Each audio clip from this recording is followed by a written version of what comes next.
Shalom, giving all praises to the Heavenly Father, Yahweh, Bahasham, Yahweh Shai, Bahasham, Rachakwadash. Double honors to the apostles, the bishops, and the elders at Great Millstone who rule well. Peace and salutations as always to the elect. And I wanted to do a response to a video uploaded by the elder brother Raquaya Kwam. All right, GMS Fear, the Most High 7, Ga. All right, subscribe and be edified. All right, brother from the London camp. All right, the title of this video, as you can see, is Israelites' Religion Come from Egypt, an asinine assertion. All right, which we constantly hear this from the pro-black, back to Africa, comedic science community. All right, in which you never truly get, a foundation from them. All right, you never see them really going into the writings of Ma'at or the law of Ma'at, which, we're going to deal with, aren't actual laws. All right, but confessions for afterlife. All right, which is a bunch of garbage dealing with the Egyptian Book of the Dead. All right, but many, so-called fake, deep, woke, Israelites, all right, who are in a lost state, like Erica Badu. All right, she, throws that out. Well, the 10 Commandments were stolen from, the 42 laws of Ma'at, and you hear that, with these individuals on Sonetta's channel as well, which, as I was getting ready to do a response to this, the Spirit had this come up, which this is live now, Jabari, all right, the 42 negative confessions breakdown. So he's going into it. I'm going to play a part that, pretty much came up. But as you can see, these hawk, dog-headed gods and goddesses and, the many gods and goddesses of ancient Egypt, these individuals like to make this asinine assertion that ultimately, the 10 Commandments, all right, the Bible itself was stolen, from ancient Egyptian idols and ideologies and mythology and all of that. All right. Now, when you deal with Christianity, all right, you will, all right, find links, all right, with the idols of ancient Sumeria, which that's where Egypt got their gods from, ancient Sumer, all right, and Canaan and all of these various different gods and goddesses that we as Israelites were always told to stay away from. So in this video, we'll be dealing with a response to this video. He also did this video here. Let me pull it up. Okay, and we'll go to this individual's video as well. Let's see here. Boom, the 42 negative confessions were not the source of the holy law, all right, which the holy law, all right, was given unto us by the Most High through his only begotten Son, Hamashiach Yahweh Shai, all right, that was the angel, that led us out of the land of Egypt and ultimately gave Moses all of the history, that some of it we have, all right, as the scriptures tell you in 2nd Esdras, the 14th chapter, and the law, statutes, and commandments, all right, because there's 613 laws, all right, and then you have the 10 commandments, but there's also judgments associated with our laws. When you deal with these negative confessions of Ma'at, which will show you, all right, these were never used in Egypt as a judicial law, and we'll get into it, all right, but yet, it dealt with afterlife. You see, the law, statutes, and commandments were given unto us on how we were to live when we were on the earth. But we'll deal with it. Again, this is as a matter of fact, let's play this individual here. All right, this is Sarah Garvey, cat out of the UK. Actually does some decent videos. But overall, the rest were blinded. Of course, you go to these particular YouTube channels and some of these individuals would have, you to believe that they know the truth and they say particular things that are true, but as you continuously listen to them, all right, they're going to go left at some point, and that's what they're set up to do now.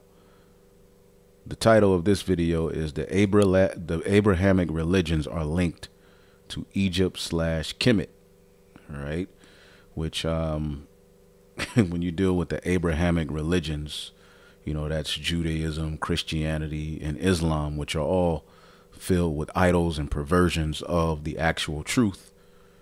All right. But we'll get into that when we can, if the spirit allows. Let's listen to this guy, and we'll get into it.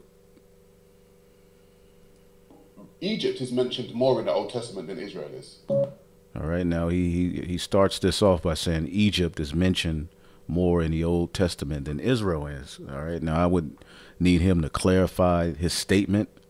All right. As he pulled up this, you know, this here it says Egypt is mentioned in the Hebrew Bible almost 700 times and is referred to another 25 times in the New Testament, making it the most frequently mentioned place outside of Canaan in the Bible.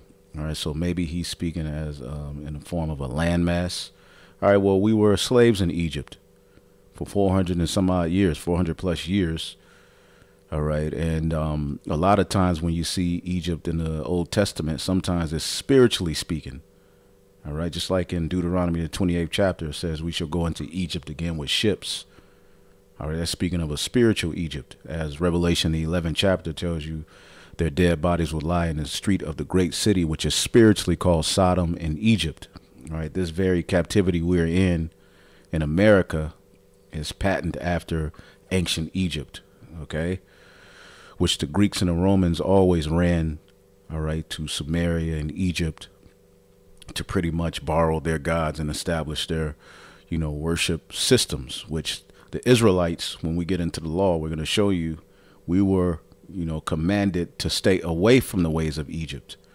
Because when you go into Egypt, all right, there's many gods and goddesses. As a matter of fact, when you go into it, as you can see here, it is not surprising that there were over 2,000 deities in the Egyptian pantheon, okay, which is way separate, all right? And when you deal with these deities and how they were worshipped, they were associated with the stars, the moon. We were always, as Israelites, commanded to stay away from that madness, okay? And these deities in the Egyptian pantheon, which pan means all, theon mean God, all right, all gods, just like the Greeks and the Romans had their pantheon, okay, because that's where they went to get their gods. They went to ancient Samaria, ancient Egypt. See? Some of these deities' names are well known. Isis, okay, which is nothing more than the Queen of Heaven, who was Semiramis at one point. You know, Ishtar. They went under various different names. Osiris, Horus, Amun, Ra.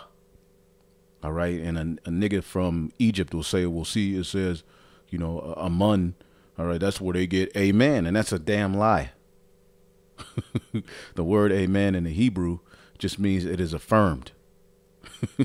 All right. But they'll see, you know, and this is, a lot of this is barbershop talk, smart, you know, fake, you know, smart, dumb, you know, nigga talk.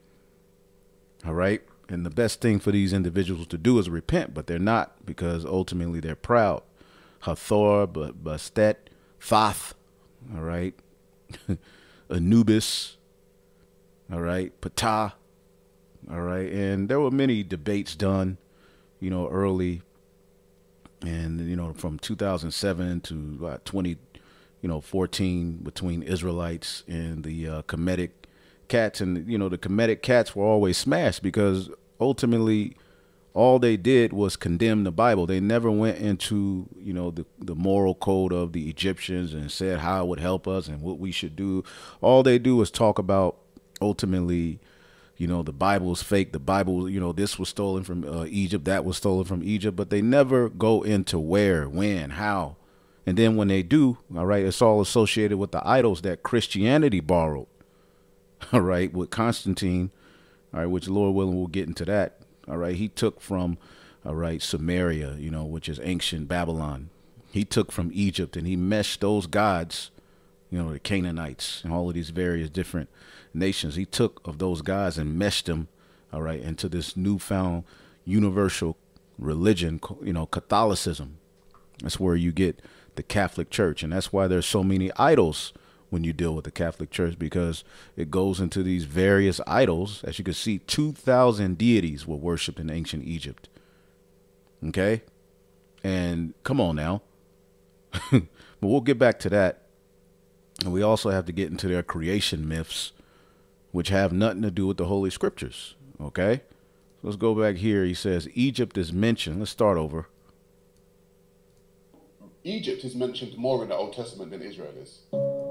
Then he puts this up, and I'm trying to figure out, is he meaning as a land, as a landmass? And at the end of the day, okay, when you go to how many times Egypt, which the real name, all right, is Montezarium, all right, double straits, all right, Egypt is a Greek word, okay, and Kim goes back to Ham, Hamitic science. It just means heat.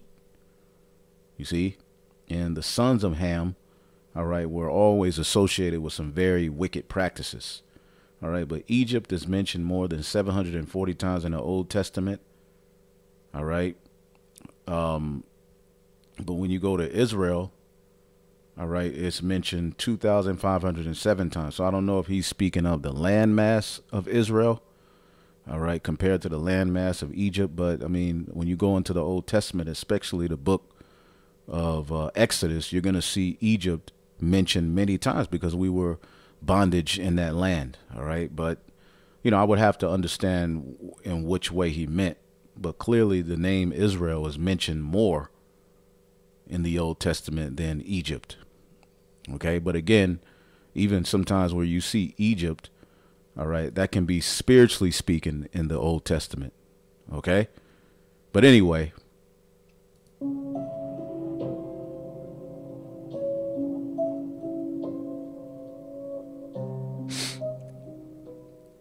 There would be no Abraham religion without Egypt. That's a lie. There would be no Abrahamic religion without Egypt. All right. Now, when you deal with the Abrahamic religions, again, that's Judaism, Christianity, and Islam. OK, which ultimately are perversions of the truth. All right. But when you deal with, what was given unto Abraham, you have to understand, all right, that when you follow the narrative, let's get Genesis, the 5th chapter. Okay. What was passed to Abraham, all right, comes from Adam, all right, who was the first man on earth to be made in the image of the Most High, who had Abel, all right, well, he had Cain and Abel. Abel represented the righteous. Abel was slew, all right, then Adam had Seth, all right, and Seth had Enos. Now, at the time of Enos, when we get Genesis, the 4th chapter and the 26th verse, and to Seth, to him there was born a son, and he called his name Enos. Then began men to call upon the name of Yahweh. Okay, this is the same name that Abraham called on. All right, once he was separated from his family, this is the same name that was given unto Moses. This is the same name all of our forefathers called on. All right, the scriptures say, he that cometh first to the Most High must believe that he is. Okay? When you deal with calling on the name of the Lord, this is our so-called religion. Okay? Which we don't have a religion in the sense of a Christianity or Islam, but we have what? Law, statutes, commandments, a moral code. All right? That we are to follow. All right? Religion just means what you worship. We worship Yahweh Ba'ashem Yahushai. All right? Now, when you look to call upon the name, the word to call, all right, is kara. All right, to call out, recite, read, cry out, proclaim. Is that not what we're doing today? All right, we're entering back into this very stead, all right, to cry for help. All right, we're crying on the Lord for help. We're reciting out of the scriptures. We're crying out, sparing not, proclaiming the truth. All right, as the scriptures say in Isaiah the 50 or Jeremiah the 50th chapter. All right, conceal not. Publish the truth and conceal not. Read aloud. So the summon, invite, call, commission, appoint, to be proclaimed. So to call upon the name of the Lord, okay, was passed down from Adam, all right, to Seth, all right, to Enos, all right. And as you can see, at the time of Enos, men began to call upon the name of the Lord, okay. And as you go through the lineage, all right, as we always go, you get Enoch eventually, all right, Methuselah and so forth, all the way to Noah, all right. And Noah had Shem, Ham, and Japheth, all right. And these are the nations that survived the flood, you see. And when you get Genesis, the 11th chapter, okay, Genesis, the 11th chapter, is where Abram pops up, all right. After the Tower of Babel was confounded, the scriptures give you the lineage of Shem, who had Arphaxad, all right. You go down the line, Selah, Eber, okay. These, all right, men through Noah, through Shem, through Arphaxad, continued, all right, the ways of righteousness, including the sacrifice, which the Egyptians, all right, worshiped the goat. All right, they didn't sacrifice goats; they worshipped it, as we'll show you. And as you keep going, you know, this lineage, the sons of God, all right, were associated with the name of the Most High God, all right, and the righteous ways, which were oral at this time. All right, so leading up to Terah, all right, who Terah, all right, was born in the land of Ur of the Chaldees. That's where he resided. All right, this is where Abram comes. All right, you had Abram, Nahor, Haran, okay, and so forth. All right, and this is where, you know, the journey of Abraham begins. All right, which, you know, in Genesis, so Abram was born in Ur of the Chaldees, all right, which was associated with many idols. So he grew up, all right, as we know, in Joshua, the 24th chapter. Let's get it in the NLT. Joshua 24:2.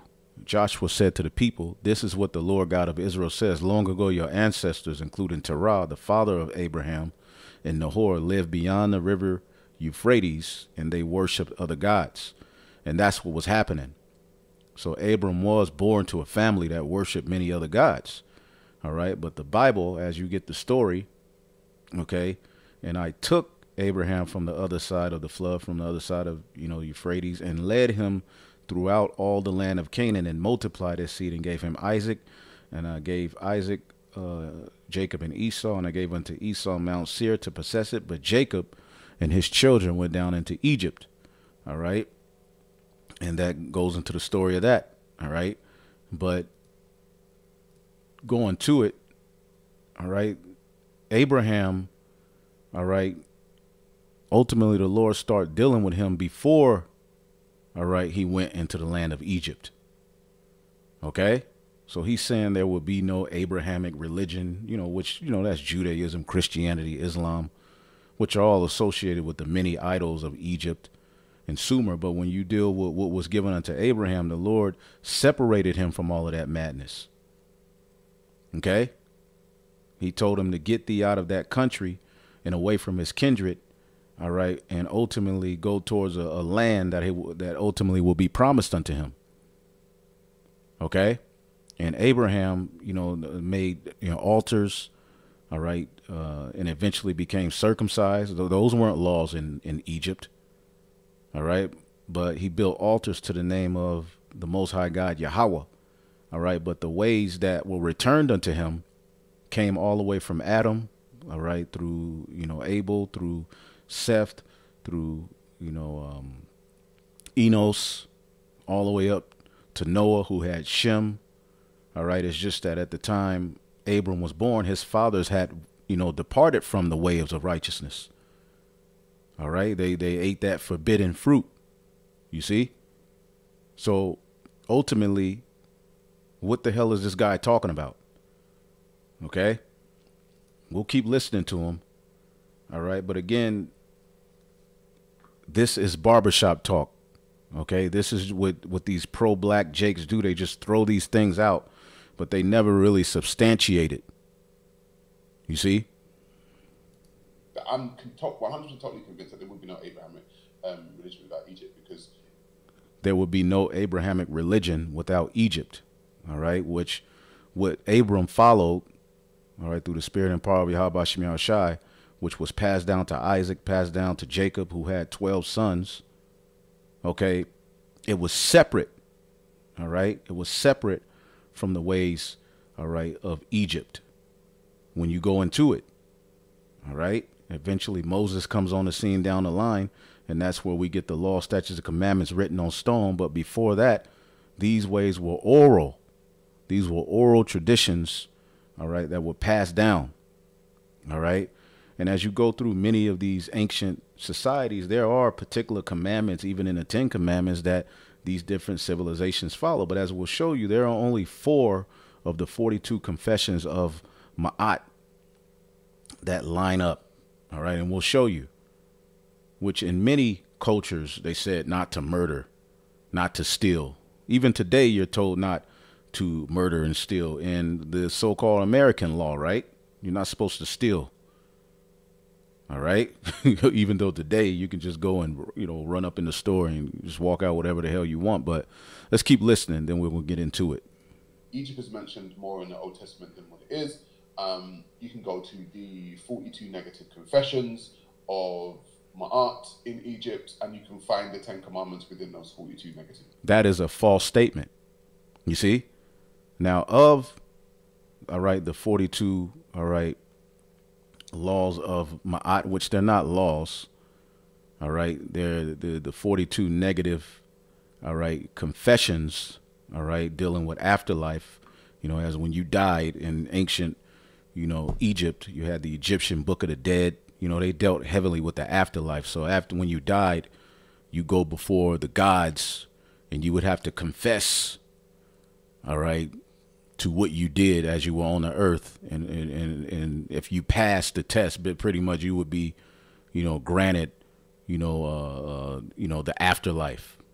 All right, but as you deal with it, there are only 4 of these negative confessions, which we'll get into it. All right, as you can see here, the ancient Egyptians' negative confessions. All right, a comprehensive guide and fact sheet about the 42 negative confessions, discovering fascinating facts and information about ancient Egypt and negative confessions. The Declaration of Innocence consisted in a series of denials referred to as the negative confessions. Okay, and these aren't judicial laws that are used in ancient Kemetic judicial law. All right, it's basically a cheat code for the afterlife. All right. And when you deal with the 42, confessions, only 4 of them line up with the 10 Commandments. OK, and those 4 are, murder, adultery, not to steal, and not to bear false witness, or not to lie. OK, those are the only 4 of these 42 laws of Ma'at, okay, that have anything to do, all right, or any resemblance, all right, to the 10 Commandments. Okay, and ultimately there are no judgments associated with these negative confessions, and we're going to break down how the negative confessions work. As a matter of fact, let's play a little bit of this brother's video, and we'll go back to that guy Sarah Garvey as well. Okay, but as you can see here, the negative confessions, the Book of the Dead, which, what is the Book of the Dead? Okay, what is the purpose of the Egyptian Book of the Dead? Okay, these texts served as a guide for the dead to use on their journeys to the afterlife. See, the scriptures don't deal with none of that mythology and garbage. Each was prepared by scribes for burials. Okay, and they can't tell you who wrote those 42 confessions. See, each was prepared by scribes for burials with varying qualities depending on the scribe's skill, and some were prepared with blank spaces, all right, to later fill in, all right, the name of the dead. All right, so pretty much the Book of the Dead is dealing with the afterlife, okay? And it's not a single book like the Bible, all right? It consists of texts taken from the coffin text and pyramid texts. There are many different versions of the Book of the Dead. Wealthy Egyptians commissioned scribes to create a personalized version of the Book of the Dead in which the name was inserted. All right. Other ready written versions could also be purchased with the space for the name of the deceased to be entered. The following text that describes the 42 judges or assessor gods in a list of negative confessions are taken from the papyrus of Ani, which is one of the more popular ones, an ancient Egyptian scribe who commissioned a personalized version of the Book of the Dead. Okay. All right. Fact 1, all right, of the negative confessions, the ancient Egyptian Book of the Dead was a protective guide to the afterlife that included text providing correct ways to address 42 gods of the underworld. See? None of the scriptures don't deal with none of this garbage, man. Okay? The ancient Egyptians believed that the soul consisted of different entities, including the Ka, Ba, Aku. All right? The parts of the soul called the Ka was the life force, the double and spiritual essence of a person. The Ba was the roaming physical essence of the soul, and yada, yada, yada, man. All right. The soul entered into the hall of judgment called the hall of double justice, or the hall of two truths. All right. Where the earthly life was examined by 42 assessor gods or judges. Each of the gods required a declaration of innocence from specific crimes and wrongdoings. Each of the 42 assessor gods or judges required a declaration of innocence or negative confession, all right, from specific crimes and offenses. The spells numbered 125 and 126 contained in the Book of the Dead explain the correct words to use to persuade each of the 42 assessor gods or judges that they had committed no evil or transgressed any laws. All right. It says, success allowed for entry into the house of reeds. Failure to persuade the 42 assessor gods that they had lived a life without sin, all right, to answer questions correctly, to use the appropriate responses will result in this part of the soul being given to the goddess Amit, the soul eater, all right, preventing all elements of the soul being united. So she would eat your soul, I guess. Okay. So this is just an overview of the madness. All right. But again, they will just throw these comments out here. Now let's listen to this brother. Okay. Let's get a little bit of this as well, and we'll get into more of it. That's true. All right. Lesbianism. All right. They would defile the corrupt people. Yeah. Moism, alphabetism. That wasn't all right. Now in certain, dynasties in Egypt, you may have a particular pharaoh on down the line who may have spoken against it, but that wasn't a universal law in Egypt to not be a Mo, to not commit incest. See, when we went and got amongst these Egyptians, the Lord always made it a point here in Leviticus 18:3. All right. This is what the Lord told Moses to say. Speak unto the children of Israel. All right. Leviticus 18:2. And say unto them, I am Yahweh your God. After the doings of the land of Egypt, wherein ye dwelt, all right, ye shall not do. See, this is what the Lord told Moses to tell the Israelites. And this is what we're telling our people today. After the doings of the land of Canaan, whither I bring you, ye shall not do, neither shall you walk in their ordinances, man. And they did a lot of evil things, man. All right. And when you read the history, Jake always got into these practices. When you look at Christianity, all right, that is a form of Egypt. All right. Idols and gods going, back, the freakism, the Moism, all of the weird, nasty behaviors that go on in the church. That's because they're under the vibration of all of those ancient Sumerian, Egyptian gods. All right. It has a stronghold on them. And the Lord always told our people, all right, as we're reading here, ye shall not do, after the doings of the land of Egypt. All right. And what did they do? They worshiped many gods. They worshiped the stars, the moon. They associated the particular gods and, goddesses. All right. With, as a matter of fact, let's get it here in Wisdom of Solomon, the 12th chapter, to give you and all you have to do is look these things up. Okay. We're just touching on these things, but you look it up. The people that were in the Holy Land, before we moved into that land, were doing all manner of wicked practices. All right. Wisdom of Solomon 13:1. Surely vain are all men by nature, who are ignorant of the Most High, and could not out of the good things that are seen know him that is. All right. Neither by considering the works did they acknowledge the work master, but deemed either fire or wind or swift air or the circle of the stars or the violent water or the lights of heaven to be the gods that govern the world. See? And this is how the Egyptians worship. The god of the air, the god of fire, the god of the stars, the moon god, the sun god, all of these various different gods. This is who they say govern the world. All right. And when you look at their creation myths, okay, it's against the scriptures. Listen to this. All right. And this can all be validated by going into actual books and study as well. Because that's one thing that, these Egyptology cats do. Well, what's your source? They always ask you your source. You see, no source is true but theirs. Therefore, this video will include 5 Egyptian mythology creation stories from 4 different locations. Creation story number 1. Atum creates the world. Location, Heliopolis. Once there was nothing but new.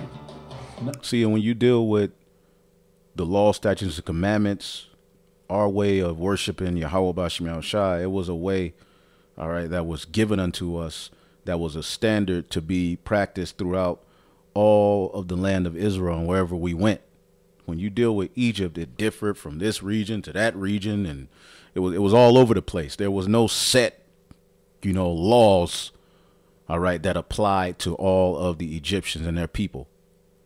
Okay, you didn't go into the judicial court and they went to the negative confessions or the 42 laws of Ma'at. They didn't do that. All right, but when we dealt with something, all right, you committed adultery. Well, there was a judgment associated with that, that we went into the judicial, moral, the law. And ultimately judgment will be passed down. All right. Nowhere in the Egyptian writings did they tell you to keep the Sabbath day holy. Again, out of the 42 negative confessions, there are only 4 that really go in, with the 10 commandments: murder, adultery, stealing, and false witness, which in a grand scheme of things, even going back to Noah in Genesis, the 9th chapter. Okay, let's get Genesis 9.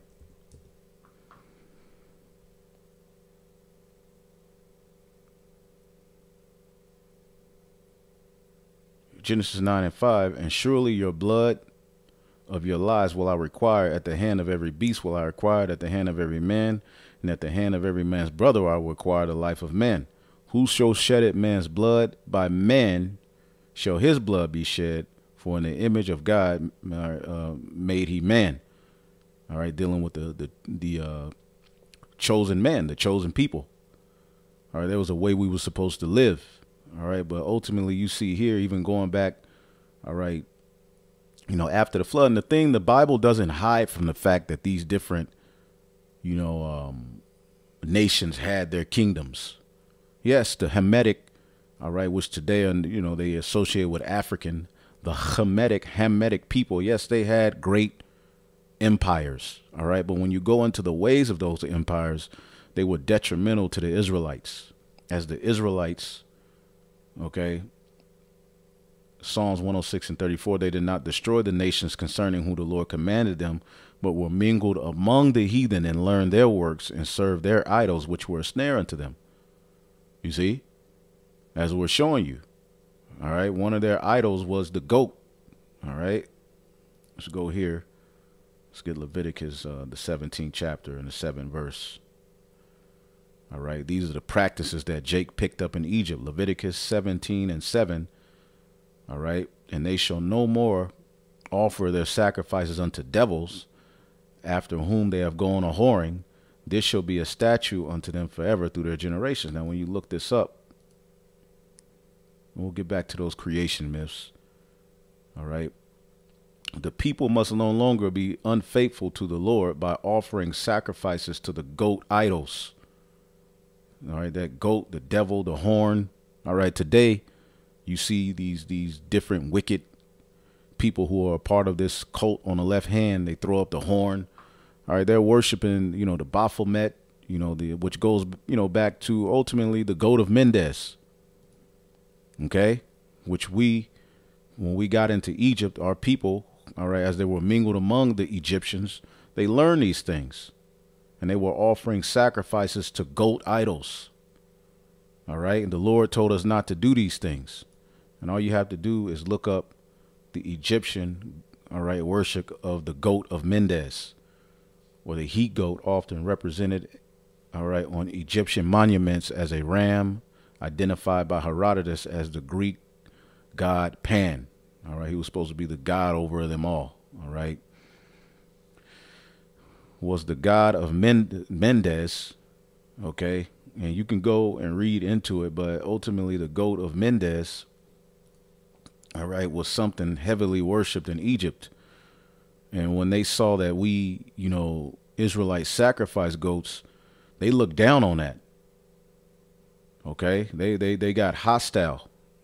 All right. Over us, sacrificing goats, because ultimately they worshiped them and built idols to these goats. All right. And that same vibration is back here today in America.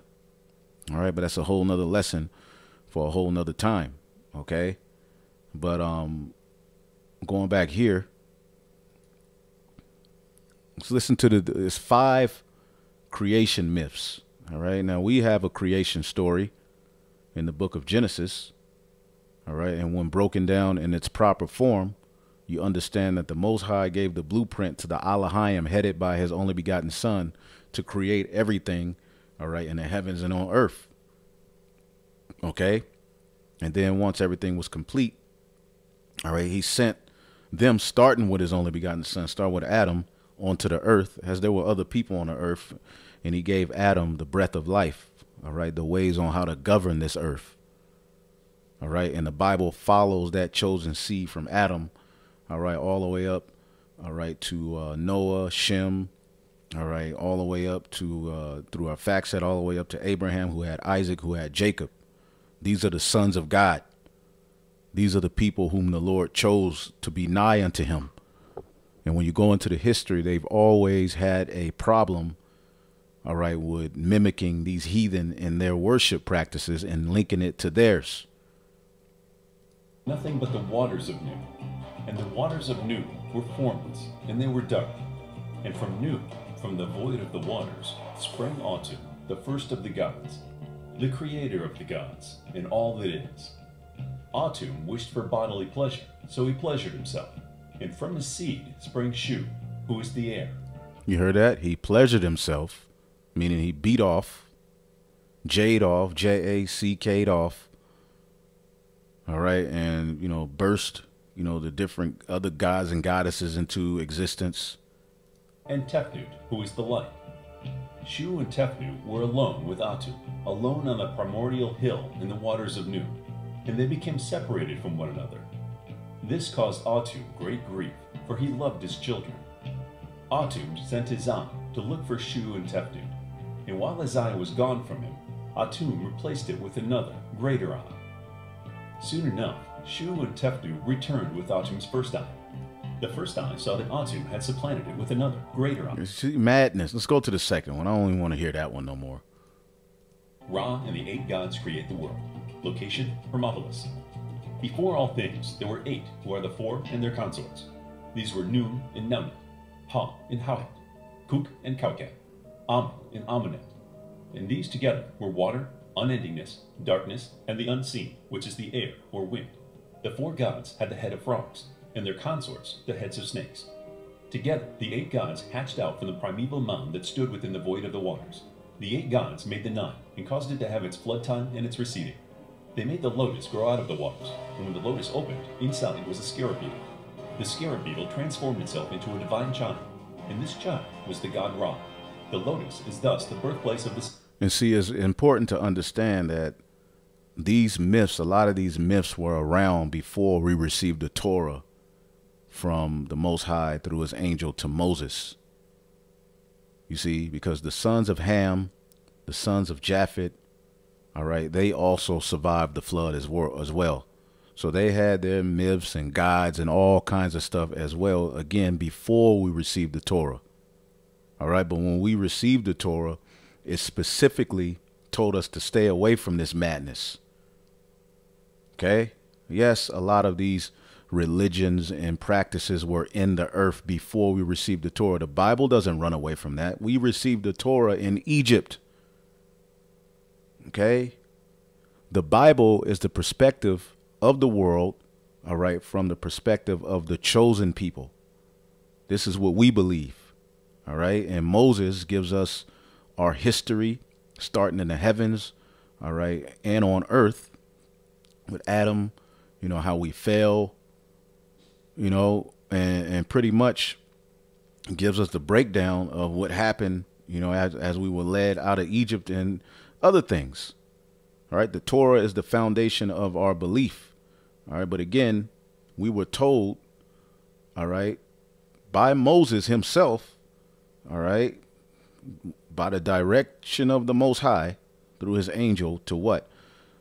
Not do after the doings of the land of Egypt. Okay. And when you go into the history, Ezekiel 20:7, and I said unto them, cast ye away every man the abomination of his eyes, and defile not yourselves with the idols of Egypt. I am Yahweh your God.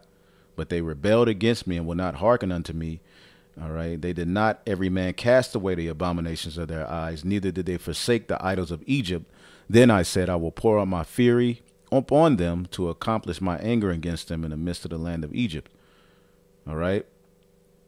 Ezekiel 23:8, neither left she her whoredoms brought from Egypt. All right. For in her youth they lay with her, and they bruised the breast of her virginity and poured their whoredom upon her. So we have always ultimately, all right, been, you know, burned, all right, or, you know, put in separation with our power by following the ways of Egypt. Okay. And we ain't finished. All right. So you look at these creation myths, they're all over the place. Sun, who is Ra, and the lotus is the eye of Ra. When the child Ra wept, his tears created human beings. His tears created human beings when he cried. From Ra's mouth came all the other gods. Therefore, Look at this nigga. from the 8 came the lotus, and from the lotus came Ra. Location, Hermopolis. Before the world was made, there was nothing but the primeval mound, and a goose came to the mound. A goose came to the mound. This goose was named the Great Cackler. The goose laid an egg upon this mound, and when the time was right, the god Ra burst forth from the egg in the form of a bird of light.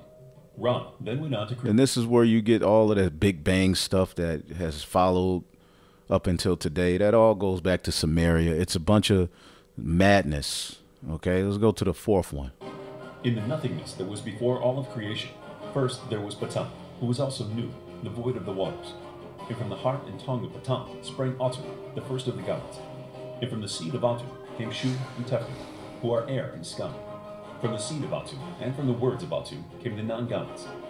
But Patan was the mightiest of all, above all other gods. He was the one who first created the gods, and was the one from whom all other things came to be. Patan created Egypt and divided her into her nomes. He established the temple. Let's go to the 5th one. Location. Look at this. Elohim. Look at this nigga here. In the beginning, there was Canu.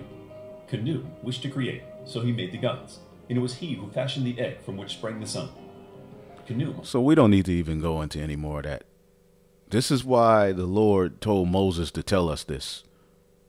Stay the hell away from the doings of the land of Egypt. Let's get Deuteronomy 12. All right. And 30. Take heed that you do not, all right, be not snared by following them. All right. After that they be destroyed from before thee, and that thou inquire not after their gods, saying, how did these nations serve their gods? All right. Even so will I do likewise. All right. And as you see today, you have the myth of Easter that links into everything we were just looking at. The egg, which although the names were changed, over the time and applied with other different myths. All right. This is that garbage. All right. That is being talked about here. See? They deem fire, wind, swift air, the circle of the stars, the violent water, the lights of heaven to be the gods that govern the world. And again, when you go into the scriptures, let's get Deuteronomy 4. All right, and we'll tap back into the 42, laws of Ma'at. I just wanted to, Spirit just had me jump into this. Let's see here. Stars. Let's see here.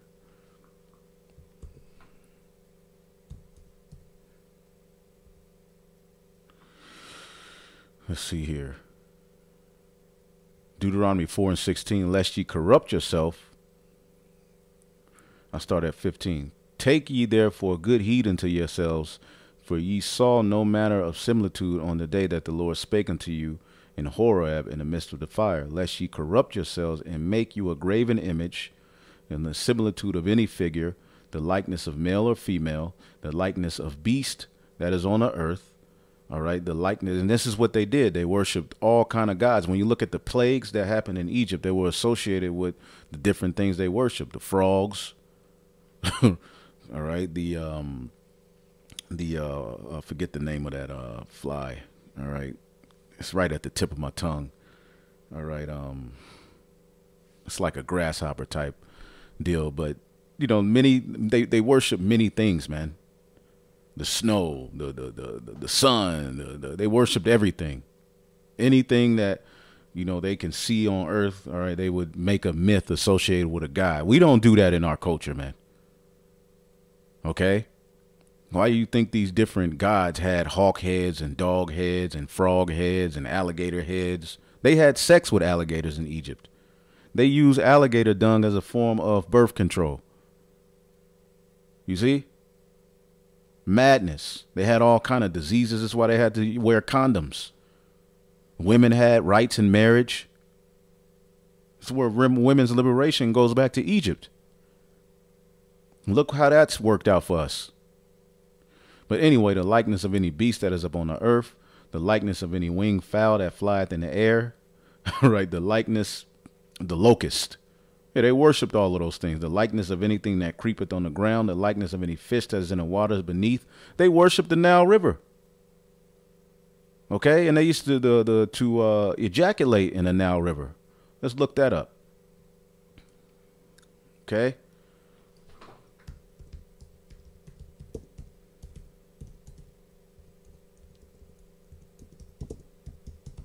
See, we just making it up. And you can look these things up on your own.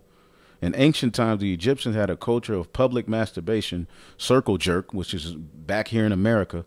It's what Edomites do, associated with the fertility myths of their ethnicity. According to mythology, Adam ejaculated his semen and let it flow into the Nile River. All right, and that's what they did.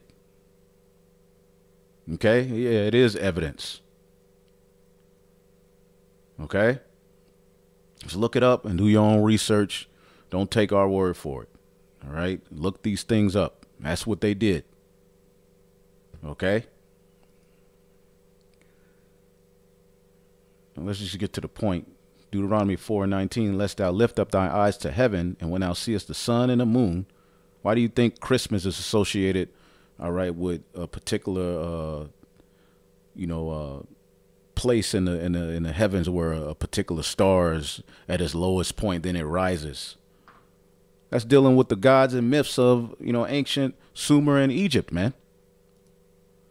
Lest thou lift up thy eyes unto heaven, and when thou seest the sun and the moon and the stars, even all of the host of heaven, shouldest be driven to worship them and serve them, which the Lord thy God have divided unto all of the nations under the whole heaven. All right. But the Lord have taken you and brought you forth out of the iron furnace, even out of Egypt, to be unto him a people of inheritance, as ye are this day. So again, we were told not to do the things that the Egyptians got into. Let's go back here. Okay. So what Abram received, all right, when he was connected back to his power, as he was raised as a Gentile, just as we were. He was raised in a household where his father, all right, was, worshiping those different deities. The Lord returned Abraham or Abram to the truth, just as he did with us. We grew up, all right, in all of this madness, but the Lord turned us back to his true name, his only begotten son's name, all right, and our true purpose, who we really are. So he don't know what the hell he's talking about. The confessions, 10 commandments within those 42 art in Egypt, and you can find the 10 commandments within those 42 negative confessions. You cannot find the 10 commandments. You can find 4 things that link. I mean, with murder, adultery, all right, stealing and false witness.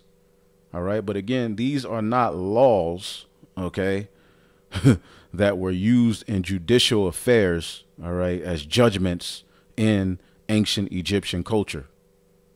Okay. There's no judgments associated with it. Again, this was all for the afterlife, my man. So listen to the brother here. And the scripture says don't follow them. Now, let's deal with these negative confessions of Ma'at. All right. Now, what this comes from is the Book of the Dead. Now, the Book of the Dead is a cheat code for the afterlife. It's a guide for the afterlife, which we don't believe in. We don't believe in the afterlife in the way the Egyptians have the afterlife at all, in any way, shape, or form. There's no affinity with how the scriptures deal with what happens when you die, according to the way the Egyptians deal with what happens when you die. They're on a whole different form of LSD trip. Okay.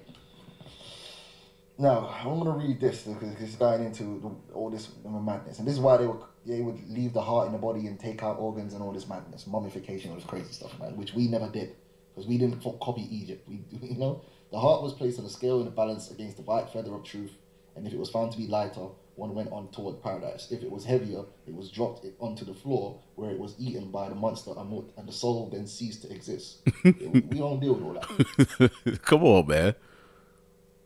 You see what I'm talking about? But people will make these asinine statements, and then it becomes this meme culture. People just throw these things around, and then it just becomes fact. And then, niggas with money, they'll start to say it because they're proud against the Most High. And then it just becomes the standard. See, the Bible comes from Egypt. But then you never see these Egyptian cats really living these so-called principles out.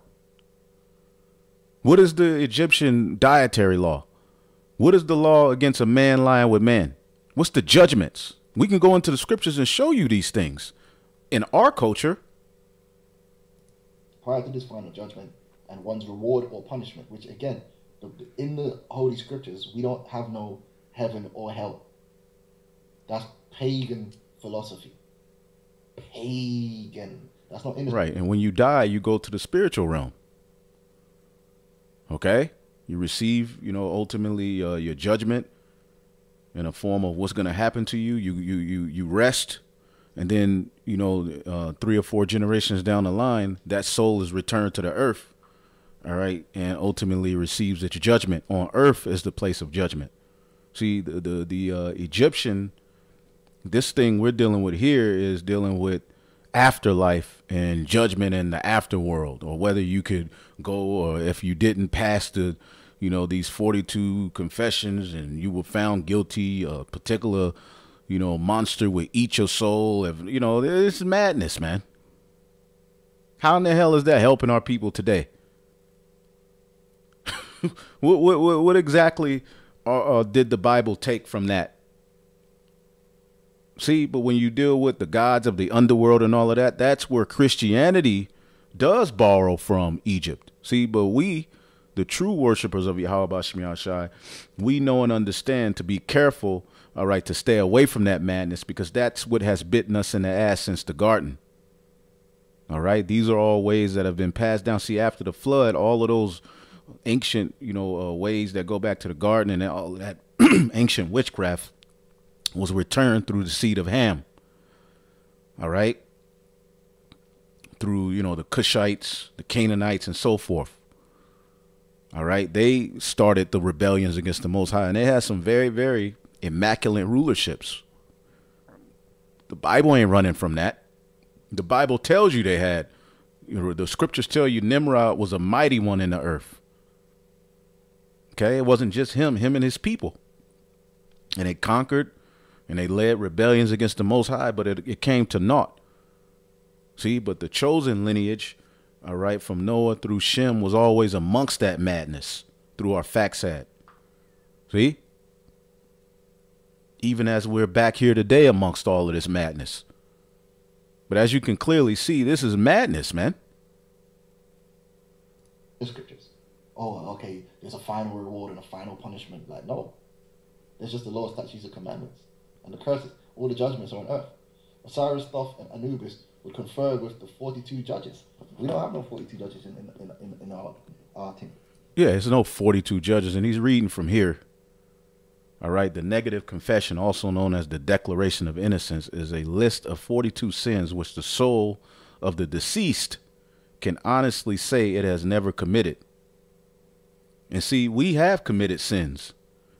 But see, we hope to be covered under the blood of Yahweh Shai. You see? What the hell is this? And again, how does it help our people today? So when you die, you go stand before 42 gods and you have to read off this list and say, I've never done these things. And if you did, you're just getting eaten by some black nigga African Hamite monster. You just eat your ass in front of everybody. Then the gods fly off. This is madness, man. Is a list of 42 sins which the soul, okay, it's not laws. It's not 42 laws. 42 sins which the soul of the deceased can honestly say it has never committed when it stands in judgment in the afterlife. Okay? The soul will recite these in the presence of the gods who weighed their truth in deciding one's fate. The most famous list comes from the papyrus of Ani. Okay, and again, these were not judgments or rules, all right, that were standard in all of the land of Egypt. These things would differ from, all right, each region.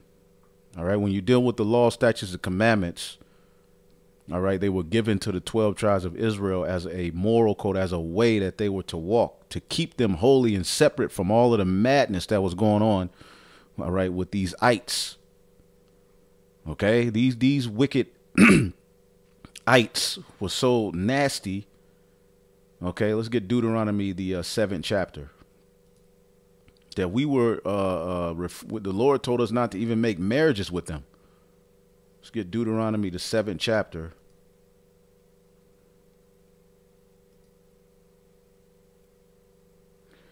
Okay. Warnings. When the Lord thy God shall bring thee into the land, whether thou goest to possess it, all right, and have cast out many nations before thee, the Hittites, the Girgashites, the Amorites, the Canaanites, the Perizzites, the Hivites, the Jebusites, 7 nations greater and mightier than thou. These are all Hamites. All right. Basically, you weren't supposed to show no mercy to them. Okay. When the Lord thy God shall deliver them for before thee, thou shalt smite them and utterly destroy them. Thou shalt make no covenant with them, nor show mercy unto them, because the ways that they had were detrimental, not only to the Israelites, to the earth. Okay. When you get the history, this is the stuff they were doing. Wisdom of Solomon 12. All right.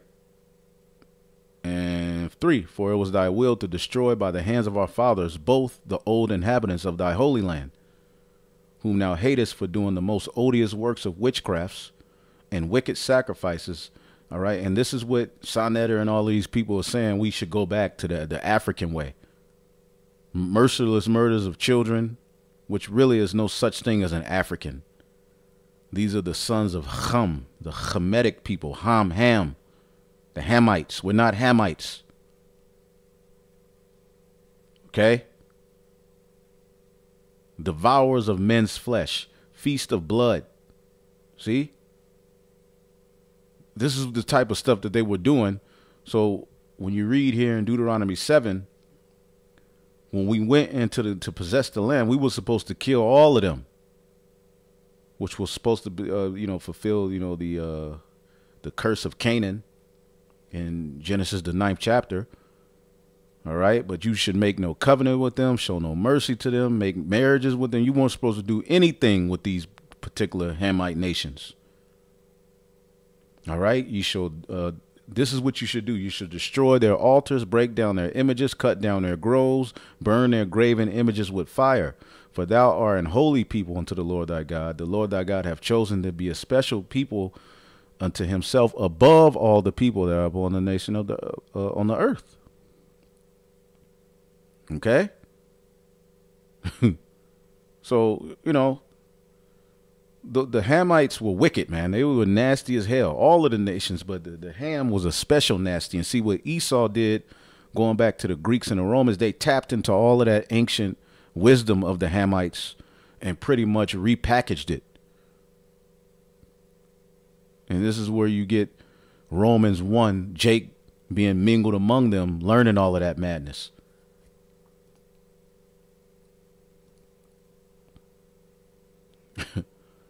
Oh, God. So you can,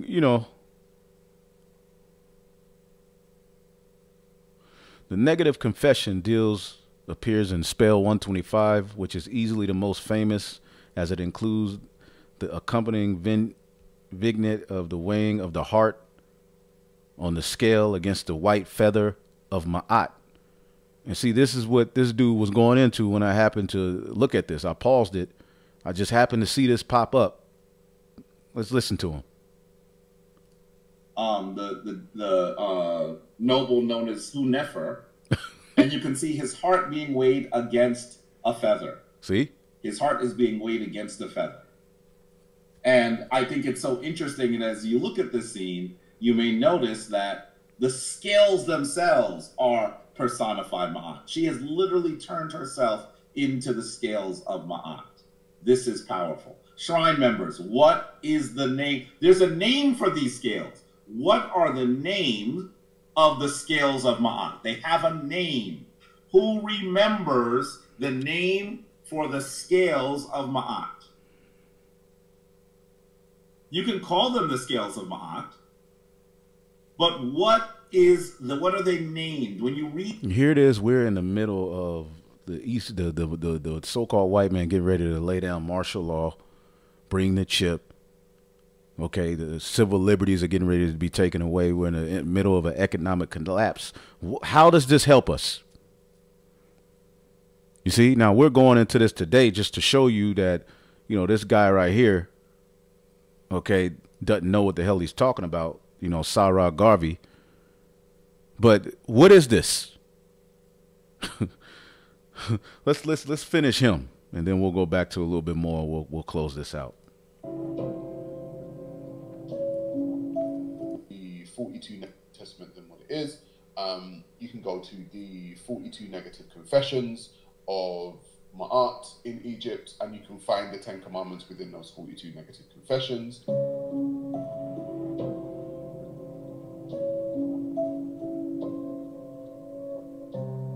The Cushite Kemetic spiritual science. And that science all goes back, all right, here. All right, it all started here for them. After the flood, the first major empire on the planet Earth was started by, all right, the sons of Ham. Okay? Let's see here. Genesis 10, all right. And 6, the sons of Ham, Cush, Mizraim, Put, Canaan. All right, and the sons of Cush, Seba, and it keep going down. And Cush begot Nimrod, and he became a mighty one in the earth. He was a mighty hunter before the Lord, wherefore it is said, even Nimrod is a mighty hunter before the Lord. And when you go into these cities he established, you get an understanding of what he did. Pretty much, when you go into Genesis, the 11th chapter, this Tower of Babel, this was led by him. This is the same blueprint the elites are using today, but with more technology, you know, more deceptions, more miracles and everything else. But they had their science and everything else going back here. Okay? The EU, there's their motto, many languages, one tongue. It's the same thing, the same what they're doing goes all the way back here. This New World Order thing. The Hamites, the sons of Ham, did that first in their own way. All right. And we have lessons going into that if you want more understanding on that. But madness. The link between Egypt and all of these different Abrahamic religions there's too much link. It's not too much link. And you need to go into the links. Okay, go into the ways of that the Lord told us to follow, and goes into the ways of the Egyptians and link it. A lot of people don't want to go down that rabbit hole. No, let's go down that rabbit hole. I would love to go down that rabbit hole. And see, when you go to the comment board, somebody asks them, why don't you debate somebody? Who's like, I don't debate religion, but you're sitting here talking about, making a statement. Get it? Because people are stuck with their beliefs. But if you think about it, Moses was found where? In Egypt. There you go. Moses. Where are you found? In the UK? I don't know where you were born. I'm found over here in America. Was found floating down a river in Egypt, and not only was he found floating down the river into Egypt, but you realize that the rivers of Egypt, it has two Niles, it has a white Nile and a blue Nile. One starts from Ethiopia, the other one starts from Uganda, which means that Moses was floating from either Ethiopia or Uganda. Whatever. That's conjecture. That's just conjecture. You're just saying, again, this is what these guys do. They just talk. See? They just talk. All right. And again, you can't go into the 42 confessions of Ma'at and find the 10 commandments. That is a lie. Okay. It says here, the negative confessions appear in spell 125. All right. Again, you can't go into a bunch of ancient Egyptian writings and hear about these confessions as laws on how they govern themselves. The 10 commandments were how we as Israelites were to govern ourselves, but then there's 613 overall. Okay, and when you go into those ways, they were separate from the ways of Egypt. Incest was being done in Egypt. Sex on menstrual cycle was being done in Egypt. Okay, women had rights in marriage in Egypt. They could, divorce a man and go and marry another. You couldn't do that in the ancient, Hebrew Israelite laws. There was laws on what and what not to eat. Okay, where were those laws in ancient Egypt? But again, this has been an ongoing narrative that people have been running around with for ages. Okay. Although the spell does not describe the judgment and the hall of two truths, what is the hall of two truths? What the hell is that? The illustration is meant to show what the soul could expect once it arrived there at the next, arrived there, and the text provided that soul with what to say and how to behave. The confession is significant for modern day Egyptologists in understanding ancient Egyptian culture values in the New Kingdom. But at the time it was written, it would have been considered necessary in the order for one to pass through judgment before Osiris at the divine tribunal. The confessions is thought to have developed from an initiation ritual, and they don't know where this came from. Even some of the top so-called black Egyptologists who mock the Bible, they'll tell you straight up, we don't know the source of these 42, confessions. Okay? but it's found in one of the more popular writings. All right, and one of the spells of what's his name, Ani. All right, it's whatever, man. This is just garbage, man. Oh man. Oh boy, the Code of Osiris. Let's see here, the coffin text. I mean, it's just all over the place. I mean, this is not what we were supposed to be doing, man. Okay, this is all over the place.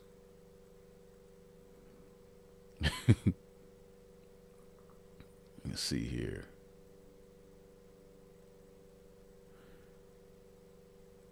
Let's see. Yep, the Book of Annie.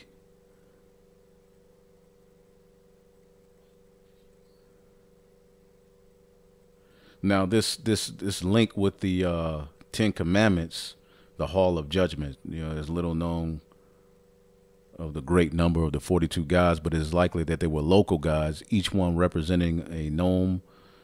All right. Remember David the gnome? I think that was a cartoon, whose names were added to the declarations with the view of making 42 judges represent all Egypt. Names of the 42 judges. All right. You see all of them names.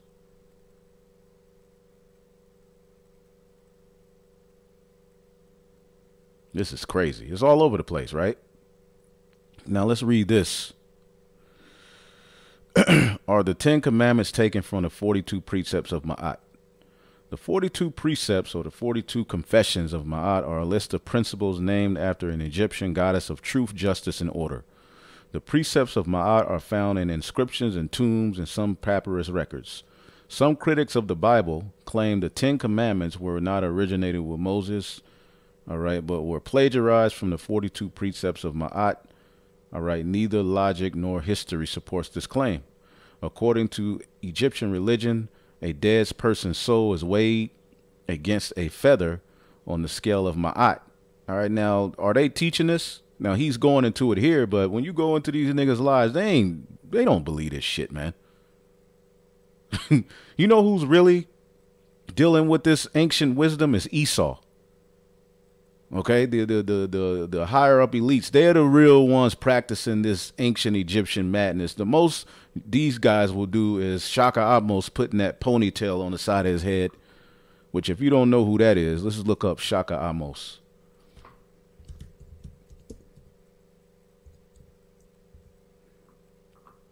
Okay. This is as far as Jake will go with it. See that? That ponytail was the hairstyle of an Egyptian youth, a boy in his youth. He would have that. If you look at it's a cartoon. My son used to watch it. I forget. It's dealing with Moses in Egypt. You notice the Egyptian boys had that hairstyle with that little ponytail. This is as most a Jake would do. Look at this guy.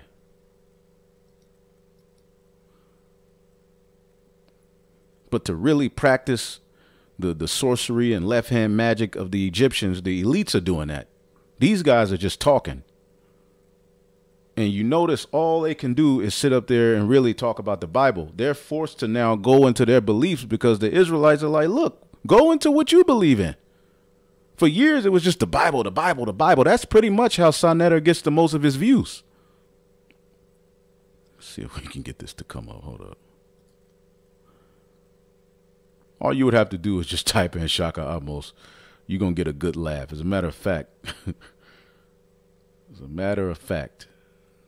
now the computer didn't want to deal with that. Give me 1 second here. Yeah, he cut the ponytail off, but that's as far as Jake is going to go with it. See if we can pull him up.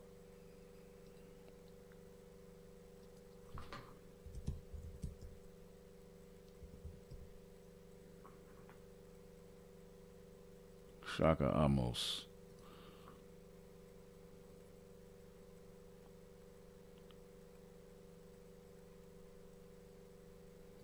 Again, this is what Jake is gonna do. The gold and it is. These dudes are walking around with makeup on their face.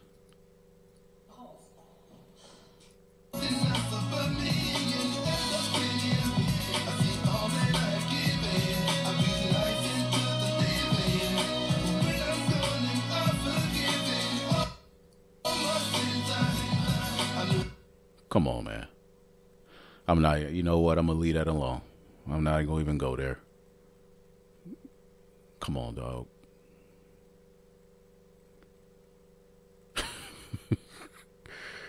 Oh, man. Let's see here.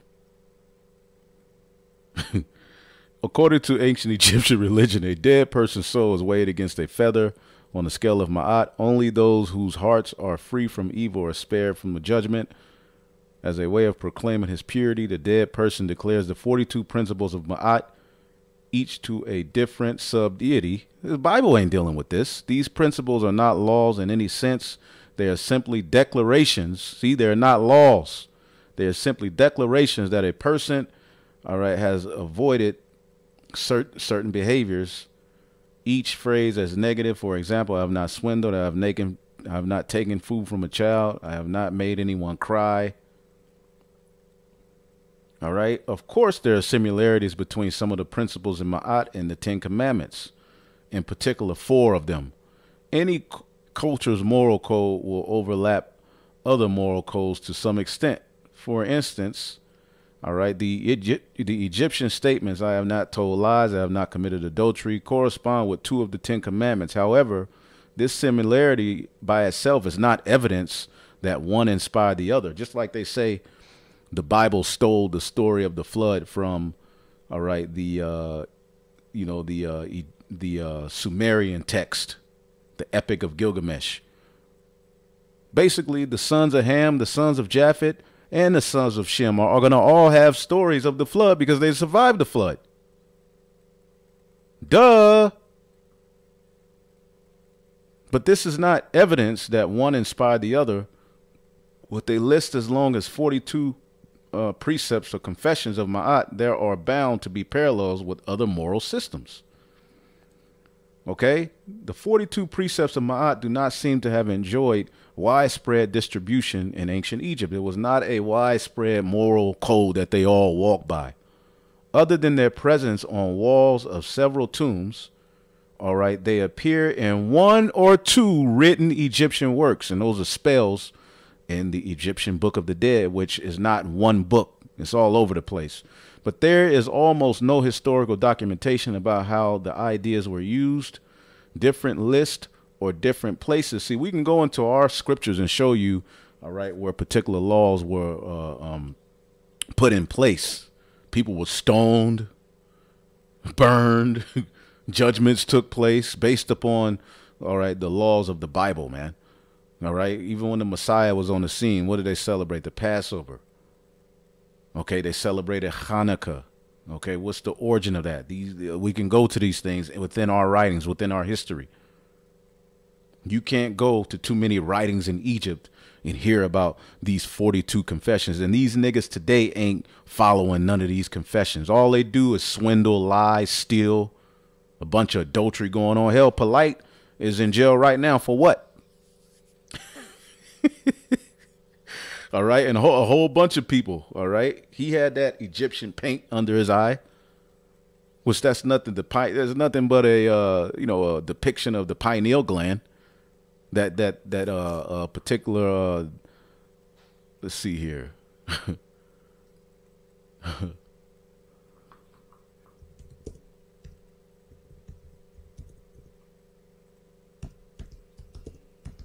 The all-seeing Egyptian eye, pineal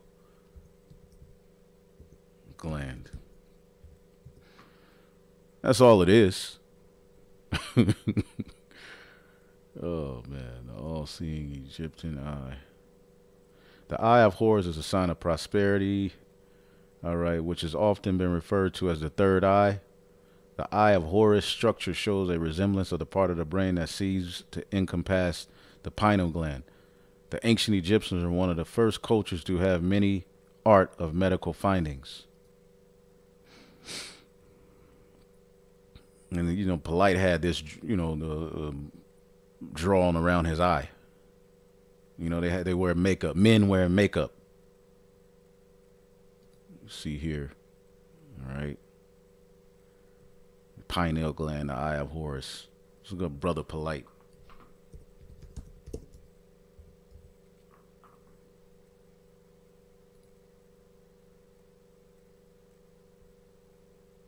Yeah, you see him with the with the paint on his eye. You see? Men walking around with paint and makeup on their face. Shaka Amos, eyeshadow. Like, what are these dudes doing? This dude here, Jabari, comes across as a sodomite. These soft men. Then they just sit around and talk about the Bible this, the Bible that. Well, what are they doing? Where are they going? Where are their prophecies? What do we do? Should we take the jab? Should we take the charagma? You know, what's our way out of this mess? They don't have no answers, man. They just talking. The regular Pertem Hurunger, what do they tell you the name of the scales are? Yes, there's a name for the scales. Yes, send Jason, the Makait. Spelling may be off. Well, I mean, be fair to yourself. The reality is you're trying to put an ancient language into English. And so we see Sen Jason and Sen Atan giving us the answer. The scales of Ma'at are known as... And they got all of this from the white man. Okay?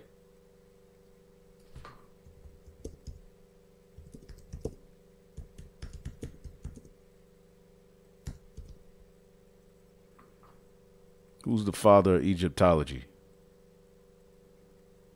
Jean-Francois Champollion. All right, which there's more. All right, but they're all Edomites when you look them up.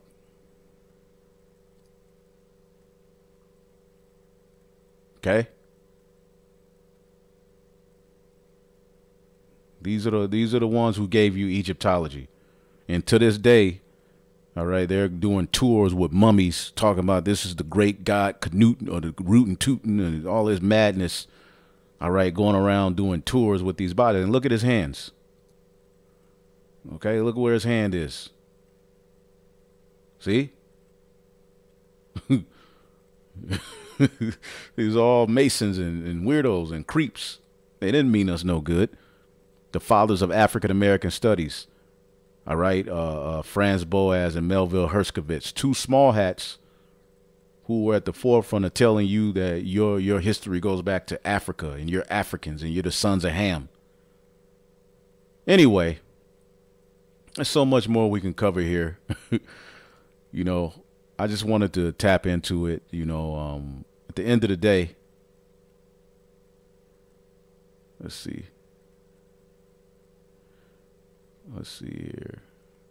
The 42 precepts of Ma'at do not seem to have enjoyed widespread distribution in ancient Egypt, other than their presence on the walls and tombs. They appear, all right, in one or two written Egyptian works. Well, the law, statutes, and commandments of the Heavenly Father were always talked about. All right. When our people went astray, it was the Lord used leaders to bring them back to that law. All right. But there is almost no historical documentation about how the ideas were used. Different lists in different places have different declarations. There is no official list of Ma'at's principles. See? Further, in contrast to the precept of Ma'at, the Ten Commandments are phrased as explicit rules, not suggestions. There is nothing optional about the Ten Commandments. Instead, they are very specific. You will not and you will. There are no archaeological or cultural reasons to think that the principles of Ma'at were adapted into the law of Moses. All right? Any suggestions that they were are just pure speculation.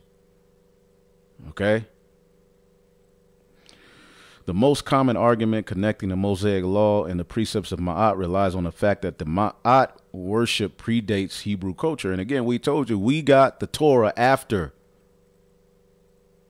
the Egyptians had already done their things. The ancient Sumer had already done their thing. You know, the writings and the belief systems of them, they were always out there. So yes, we got the Torah after the fact. And what? What now what? Yes, that's the part of the doctrine. We teach that. Okay? But again, this is all predicated upon faith. Basically, they're saying Moses took what he learned in Egypt and made up his own set of rules. Anyway, The actual link between the 42 precepts of Ma'at and the Ten Commandments is not often claimed by actual historians. Connections between the list are tenuous, forced, and ultimately irrelevant to the question of whether Moses brought down from Sinai an actual message from the Most High. All right. So yeah, this dude right here is off. He's off. He's wrong. And the Heavenly Father is going to destroy him. I'm pretty sure he ain't going to repent, although he does some decent videos. Sarah Garvey is off. All right. All of you fake, deep, woke, all right, Bible thumpers and all you guys who talk all of this crap about the scriptures, you're going nowhere fast, man. Okay? And the best thing for you all to do is repent, but you're not. As the Makkayit. And you get that directly from the Reyu, Pert, and Ruangir. That is the book that has been misnomered as the Book of the Dead. When you read the text, you'll get a better understanding of the tradition. So what are you going to read it for? So that you can know what to do when you get into the afterlife? Instructions for the afterlife? It took them all this time to go into this, but they've been for years. They've been saying this for years, that we stole the Ten Commandments from the negative confessions. This is madness, man. And look at them. Look at these niggas. Hey, good luck following these cats. Shalom.